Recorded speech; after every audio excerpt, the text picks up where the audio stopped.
When's the time of the year where you usually see people want to make a lot of change?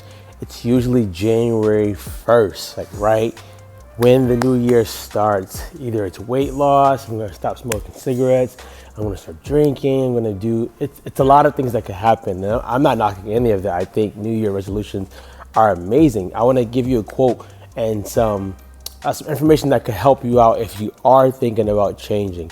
It's a quote from BJ Fogg, and he mentions, find the behavior you want, and then find the behavior you want, make it tiny, and find out where it fits in your life naturally, and then nurture that. So what he's saying, or what I believe he's saying, is the change that you want to see, right, is probably a behavior that you're gonna probably have to adapt.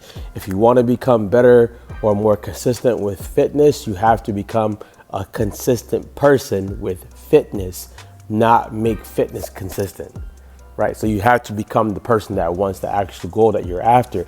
But something that he says that most people maybe overlook or think is not as effective is make it tiny. Let's just say you were thinking about running a marathon, right? I've never run a marathon, but I can tell you, you have to break that goal down. You're not gonna run, I think, 26 miles? I think 26.5 miles for a marathon. I may be wrong on that part, but you're not gonna do that in one day. So what you probably have to do is certain days run a mile, certain days run 4.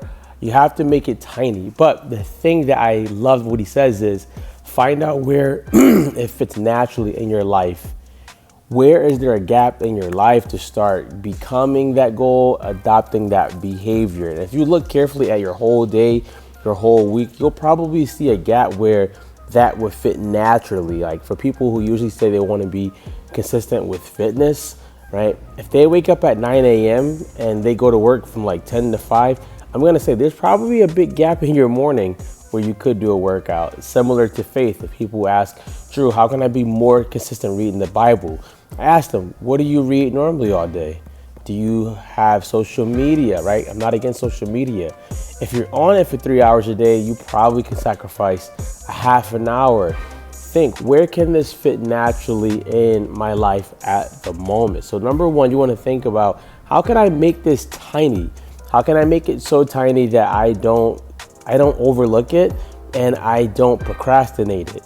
Often we think that when we make changes, it has to be humongous, that the change needs to be like earth-shattering. We have to do total reinvention, total rebranding, and that's not really true. You can make a small, tiny habit. Tiny habit I used to have when I wanted to study the Bible regularly. My habit was, I'm going to read 5 days a week for 7 minutes. That's what it was.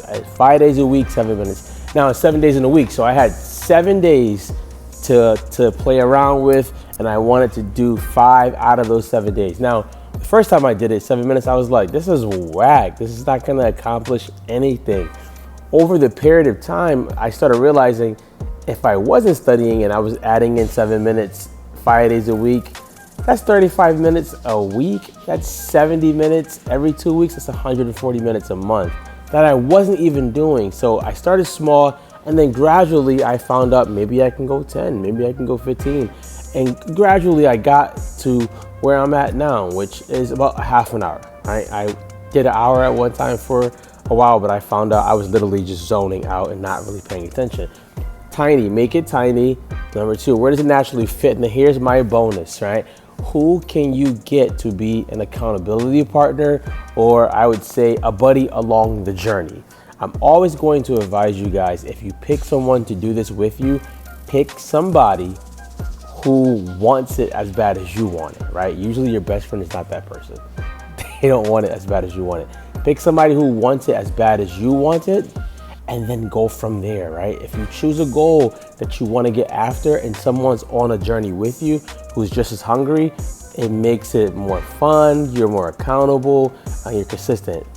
I would give a bonus tip of when I was doing that Bible regiment, when I wanted to get better at studying, I would have a calendar and I would mark off every day that I did my study. And over time, I started seeing all of those small wins that added up, and they became big wins. Small wins become big wins, but I believe you need a consistent amount of small wins for momentum, motivation, and to keep your mind in the game. So if you're thinking about changing, if that's something that you're trying to do and you're thinking about changing with fitness or faith, hit me up. I would love to work with you, or just hit me up. I may have people who you can work with that may be a better fit. Be great, guys. I'm out of here.